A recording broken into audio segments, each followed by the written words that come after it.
Kutib oling, vodiyda eng birinchi xalqaro litsenziya olgan xususiy maktab. Tushunmaganlar uchun eslatma. Maktab nomida xalqaro yoki international so'zlarni borligi uni xalqaro ekanini belgilamaydi.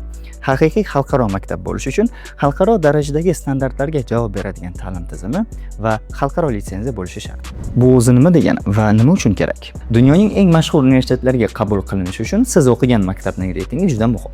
Ya'ni ular siz qayerdan kelayotganingizga qarashadi va xalqaro darajadagi maktabda o'qimay turib bunday universitetlarga kirish juda ham qiyin. Chunki top universitetlardan oddiy maktablarning farqi juda katta. Misol uchun, O'zbekistonning ta'lim tizimiga qaraydigan bo'lsak, PISA xalqaro ta'lim tashkilotining 2023-yilda bergan ma'lumotga ko'ra, O'zbekistonning boshlang'ich va o'rta ta'limning sifat natijalari quyidagicha. 81 ta davlat ichidan 80-o'rinni olyapmiz. Tasavvur qilyapsizmi? Boshqacha qilib aytganda, jahon chempionatiga chiqquncha Kolumbiya, Portugaliya va Kongoni yutamiz deb o'yladik. Va chiqqanimizdan keyin esa aslida futbolimizning darajasi qayerda ekanini bilib oldik. Aytmoqchimizki, ta'lim tizimimiz ham juda katta o'zgarishga muhtoj.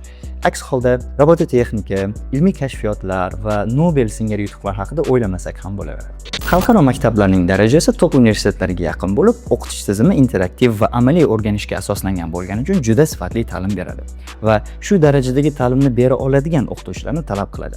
Ta'lim sifati va o'qituvchilar darajasini har yili sinchkovlik bilan tekshirib turadi.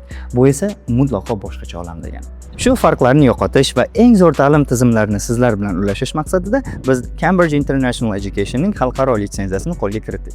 Endi sifatli ta'lim olish uchun chet elga borish shart emas.